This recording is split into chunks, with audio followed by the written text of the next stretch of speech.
अब चलते हैं झारखंड। दरअसल रांची सदर अस्पताल भी अपनी कुव्यवस्था को लेकर अक्सर सुर्खियों और सवालों में रहता है।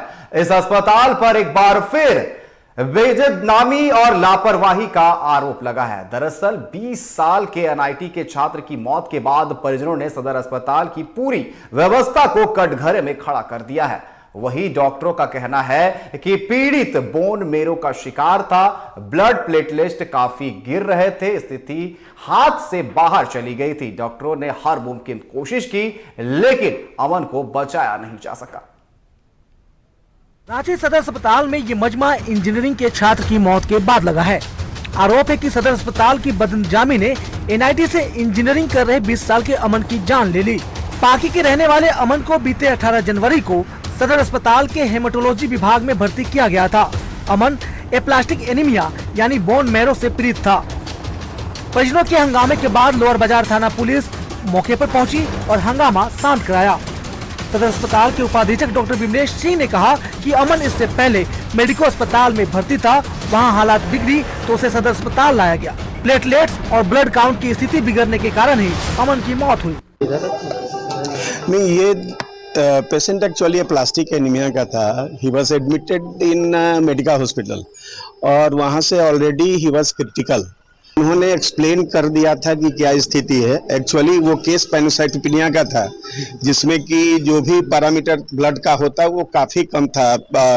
टोटल काउंट 500 पहुंच गया था। प्लेटलेट की स्थिति विजुअली इंक्रीज डिक्रीज करता है। ये एक्सप्लेनेशन पहले ऑलरेडी दिया जा चुका था डॉक्टर अभिषेक। सदर अस्पताल के हेमेटोलॉजी विभाग के डॉक्टर अभिषेक रंजन ने कहा कि मरीज का WC काउंट, हीमोग्लोबिन और प्लेटलेट्स कम हो गए थे। मरीज को बचाने की हर मुमकिन कोशिश की गई लेकिन कभी कभी हर कोशिश नाकाम हो ही जाती है। इन spite of multiple platelet transfusion हम लोग पेशेंट को कई बार रिससिटेट नहीं कर सकते हैं, क्योंकि जो मैरो होता है वो ऑलरेडी ड्राई हो चुका होता है, उसमें कोई सेल्स का फॉर्मेशन नहीं होता है, तो ये लाइफ थ्रेटनिंग कंडीशन होती है। लेकिन एक्सेप्ट फॉर द ट्रांसप्लांटेशन, वो भी ट्रांसप्लांटेशन है विद इन 7-10 डेज अगर नहीं होता है तो हम लोग पेशेंट को लॉन्गेविटी नहीं दे सकते हैं। सर ये पेशेंट को हम लोग 18th को हम लोग एडमिट किए थे। कल भी मैं आया था राउंड्स के लिए, आज भी मॉर्निंग में आके राउंड्स लिया। पेशेंट अचानक से डिटोरिएट करते हैं कई बार in spite of best medical care. ये हर इंस्टीट्यूट में होता है, ऐसा नहीं है कि सिर्फ यहाँ डिस्ट्रिक्ट हॉस्पिटल में। ये पेशेंट को हम लोग जनरल वार्ड में ही ट्रीट करते हैं। Unless until patient critically ill, बहुत ज्यादा ना इल हो जाए, तब तक हम लोग आईसीयू में शिफ्ट नहीं करते हैं। अमन के परिजनों ने आरोप लगाया कि डॉक्टर अभिषेक ने 1 लाख से ज्यादा की दवाइयां मंगवाई, 58,000 रुपए की जांच करवाई। इसके बावजूद अस्पताल में ऑक्सीजन लगाने वाला तक कोई नहीं था। खैर, अमन का परिवार अमन को खोने की तकलीफ के साथ वापस लौट गया, लेकिन परिवार ने जो सवाल छोड़े हैं उसे यूं ही नहीं छोड़ा जा सकता। रांची से टीवी 45 के लिए मोइजुद्दीन की रिपोर्ट।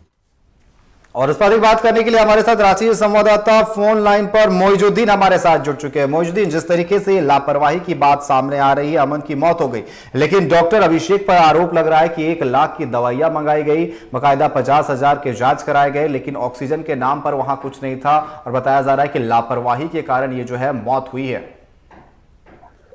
अनिकेत, देखिए, सबसे पहले बात करेंगे रांची सदर अस्पताल की। तो रांची सदर अस्पताल रांची शहर वासियों के लिए दूसरी लाइफलाइन मानी जाती है और यहाँ पर अस्पताल में आने वाले मरीजों को समुचित इलाज के वायदे और दावे भी किए जाते हैं।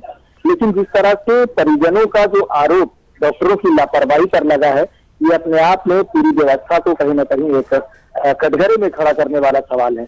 क्योंकि सदर अस्पताल हमेशा से कह सकते हैं कि लोगों के बेहतर इलाज के लिए जाना जाता रहा है और हर बार इन्होंने अपनी व्यवस्था को सुधारने की बात भी कही है।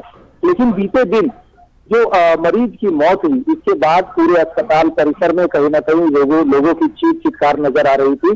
परिजन रो गिड़गिड़ा रहे थे, मातम मना रहे थे और सीधे तौर पर डॉक्टरों पर लापरवाही का आरोप भी लगा रहे थे।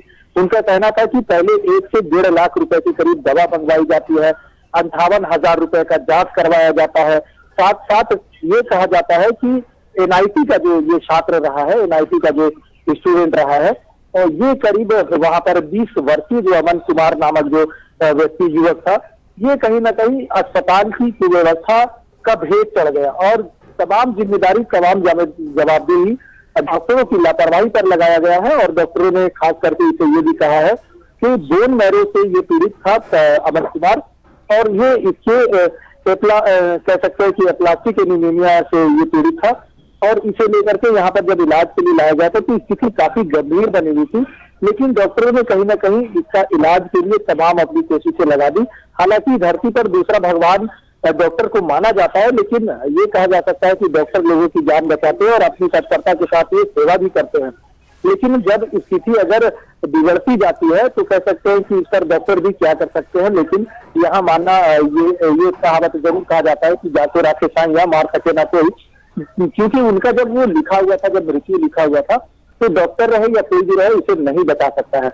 लेकिन इन्होंने अपनी तमाम प्रयास जरूर किए, लेकिन जब कंडीशन बिगड़ती चली गई, कंडीशन बिगड़ गया तो ये उनकी मृत्यु हो गई। जी बिल्कुल मोइनुद्दीन, जिस तरीके से आप कह रहे हैं कि डॉक्टर जो है भगवान का दूसरा रूप होता है, लेकिन हर बार जो है मरीजों को बचाया नहीं जा सकता, लेकिन दूसरी ओर परिजन जो है आरोप लगाते हुए नजर आ रहे हैं। फिलहाल आपका हमारे साथ जुड़ने के लिए और तमाम जानकारी देने के लिए बहुत बहुत धन्यवाद।